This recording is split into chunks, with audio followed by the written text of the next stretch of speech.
Like کریں، subscribe کریں اور بیل آئیکن کو ضرور دبائیں تاکہ آنے والے ویڈیوز اب تک سب سے پہلے پہنچے۔ میرے پیارے آقا صلی اللہ علیہ وسلم کے پیارے دیوان، اس کے بعد کی جو سورت ہے سورہ والضحیٰ ہے، اور اس سورت میں پروردگار فرماتا ہے وَلَسَوْفَ يُعْطِيكَ رَبُّكَ فَتَرْضَىٰ، محبوب ان قریب تمہیں اتنا عطا کریں گے کہ تم راضی ہو جاؤ گے۔ اور سورہ لیل کے اندر جہاں صدیق اکبر کی شان بیان کی جا رہی ہے، وہاں پروردگار فرماتا ہے وَلَسَوْفَ يَرْضَىٰ، اللہ اکبر، صدیق اکبر رضی اللہ تعالیٰ عنہ کو مولا اتنا دے گا کہ مولا صدیق اکبر راضی ہو جائے، یعنی ابو بکر تم نے میری رضا کے لیے غلام کو آزاد کیا، اب ہم تمہیں اتنا دیں گے کہ تم راضی ہو جاؤ گے اور تم خوش ہو جاؤ گے۔ اے رسول اعظم صلی اللہ تعالی علیہ وسلم کے پیارے دیوانوں، سیدنا صدیق اکبر رضی اللہ تعالی عنہ کی ذات بہت عرف و علا ہے۔ سیدنا صدیق اکبر رضی اللہ تعالی عنہ نے اپنی پوری زندگی قدم نازل مصطفیٰ صلی اللہ علیہ وسلم میں گزار دی۔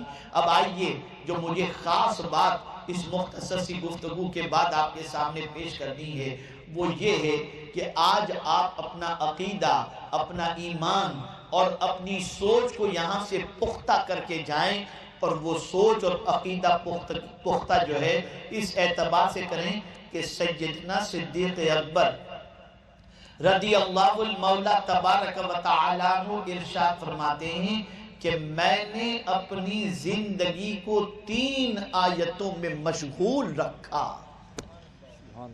کتنی آیتوں میں؟ اپنی زندگی کو میں نے 3 آیتوں میں مشغول رکھا، اور وہ 3 آیتیں کون سی ہیں؟ اگر ان آیتوں کو آپ سمجھ لیں،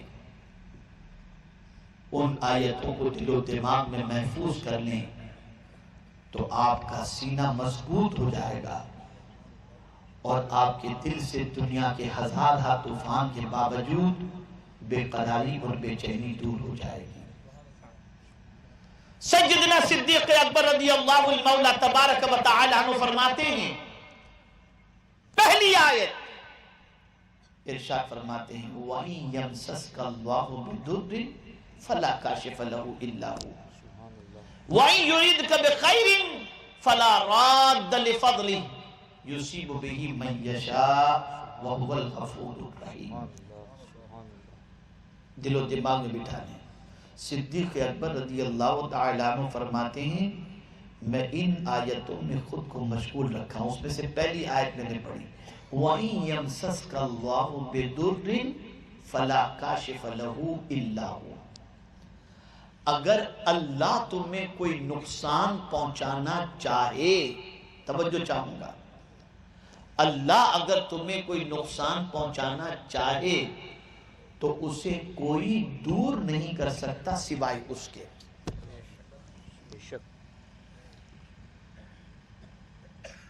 میرے پیارے آقا صلی اللہ تعالی علیہ وسلم کے پیارے دیوانوں، اگر دنیا کی ساری طاقت مل کر اگر آپ کو نقصان پہنچانے کا منصوبہ بنائے، نہیں پہنچا سکتے،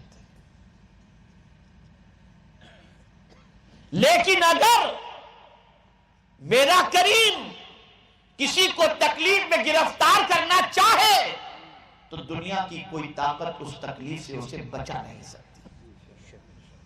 دنیا کا کون سا انسان ایسا ہوگا جو زندہ رہنا نہ چاہتا ہو؟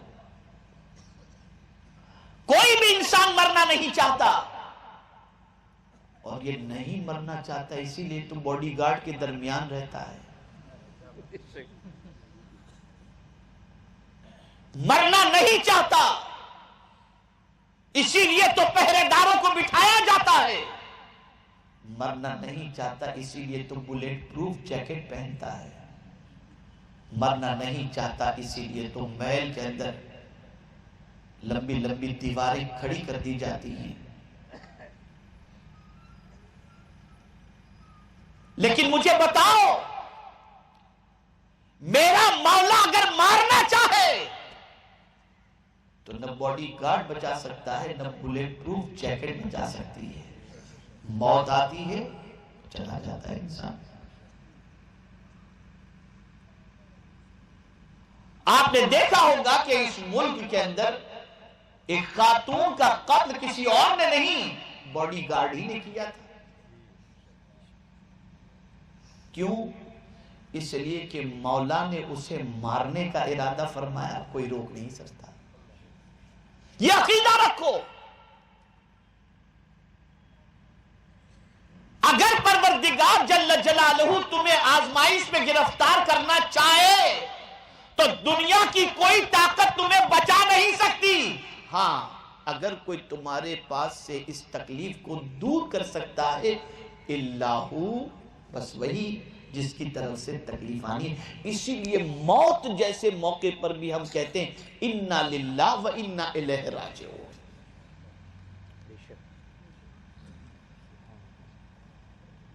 تو سیدنا صدیق اکبر رضی اللہ المولا تبارک و تعالی عنہ فرماتے ہیں وَإِن يَمْسَسْكَ اللَّهُ بِضُرٍّ فَلَا كَاشِفَ لَهُ إِلَّا هُوَ۔ اگر تم کو اللہ تکلیف پہنچانا چاہے تو اسے دور کوئی نہیں کر سکتا سوائے اس کے۔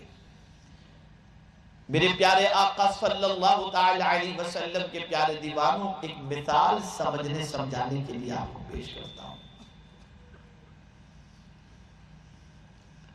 اگر کوئی ڈنڈا لے کر کھڑا ہے، توجہ چاہوں گا، ڈنڈا لے کر کے کھڑا ہے، آپ اس کے ڈنڈے کی مار سے بچنا چاہتے ہیں اور اس مار سے بچنے کے لیے آپ بھاگیں گے تو وہ آپ کے پیچھے بھاگے گا اور آپ کو پالے گا تو بہت مارے گا۔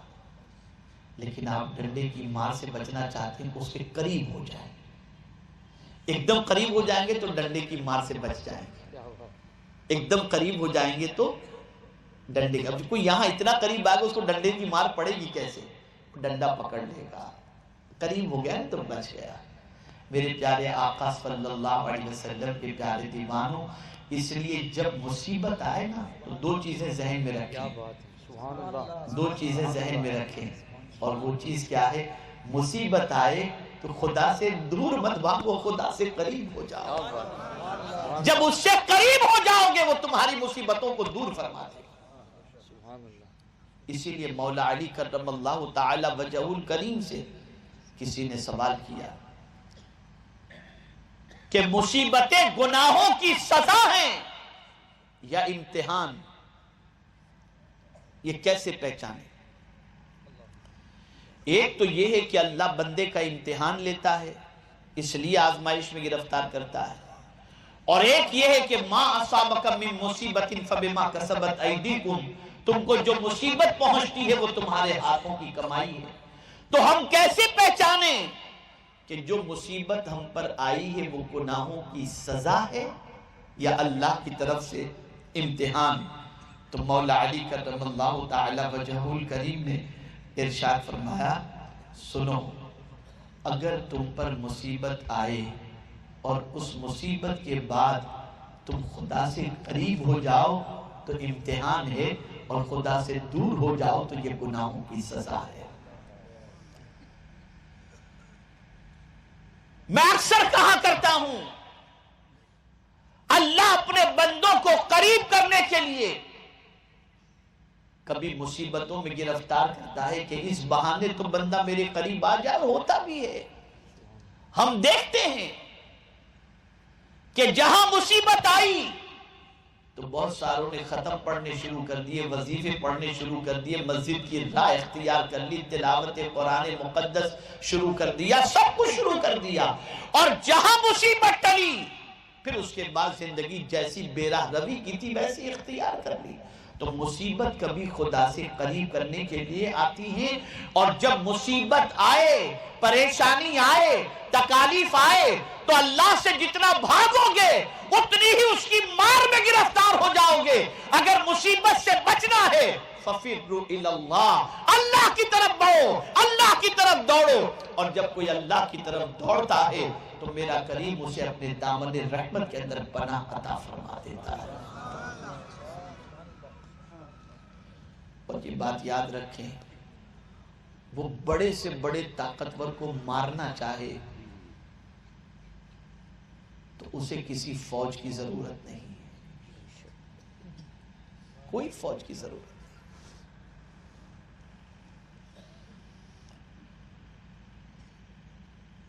نمرود کو مارنا چاہا جس نے خدائی کا دعویٰ کیا، ایک مچھر سے ہلاک کر دیا، ایک مچھر سے۔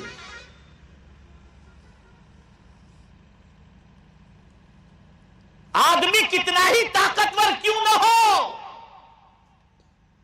اگر میرا کریم مارنا چاہے تو معمولی چیز کے ذریعے بھی اسے موت کے گھاٹ اتار سکتا ہے۔ بڑے سے بڑے انسان کو وہ مارنا چاہے تو معمولی چیز کے ذریعے ہلاک کر دے، اور بڑے سے بڑے انسان کو وہ بچانا چاہے تو مکڑی کے جالے کے ذریعے اس کی حفاظت کرتا ہے۔ غار ثور میں صدیق اکبر اور رسول اعظم صلی اللہ علیہ وسلم کو میرے کریم نے چاہا کہ ان کو بچانا ہے تو مکڑی کے جالے کو غار کے دہانے پر بنوا دیا اور میرے کریم نے حفاظت فرما دی۔ پتہ یہ چلا کہ وہ مارنا چاہے تو کوئی بچا نہیں سکتا، اور وہ بچانا چاہے تو کوئی مار نہیں سکتا۔ تو صدیق اکبر رضی اللہ تعالی عنہ فرماتے ہیں کہ میں نے یہ پڑھ لیا اور میں اس میں مشغول ہو گیا کہ قرآن کہتا ہے وَإِن يَمْسَسْكَ اللَّهُ بِضُرٍّ فَلَا كَاشِفَ لَهُ إِلَّا هُوَ۔ تو میں نے اپنے دل میں یہ ارادہ بنا لیا کہ ساری کائنات مل کر کے اگر ابو بکر کو ذلیل کرنا چاہے، ابو بکر کو ذلیل نہیں کر سکتی، اس لیے کہ جب تک کہ میرا مولا نہ چاہے کوئی میرا کچھ بگاڑ نہیں سکتا ہے۔ اللہ اکبر۔ اور میرے پیارے آقا صلی اللہ علیہ وسلم کے پیارے دیوانوں، آپ ذرا دیکھیں مصیبت کے موقع پر رسول اعظم صلی اللہ علیہ وسلم اور صدیق اکبر رضی اللہ تعالیٰ عنہ دونوں غار کے اندر موجود ہیں۔ سرکار نے کیا توحید پلائی، سرکار نے جامع توحید کس طریقے سے پلائی، آپ ذرا دیکھیں۔ اللہ اکبر۔ جو صدیق اکبر مسیلمہ ابن کذاب کے خلاف، مانعین زکوٰۃ کے خلاف کھڑے ہو جاتے ہیں اور کسی چیز کی پرواہ نہیں کرتے۔ اے ابو بکر، مسلمانوں کی تعداد تو لیمیٹڈ ہے اور اس کے باوجود تم اتنے جری اور بے باک کیسے نظر آ رہے ہو، اتنی قوت تمہارے اندر کیسے نظر آ رہی ہے؟ تو صدیق اکبر جواب دیں گے، کیا تجھے نہیں معلوم میں اپنے حبیب کے ساتھ جب غار ثور میں تھا تو میرے حبیب نے مجھ سے کہا تھا لا تحزن ان اللہ معنا، ابو بکر غم نہ کرو، اللہ ہمارے ساتھ ہے۔ تو اللہ عز و جل کا ساتھ صرف ایسا نہیں ہے کہ غار ثور ہی کے لیے تھا، بلکہ پروردگار جل جلالہ کا ساتھ ہر موقع پر ہے۔ جب جب بندہ اس کو پکارے پروردگار کرم کی نظر فرما دیا کرتا ہے۔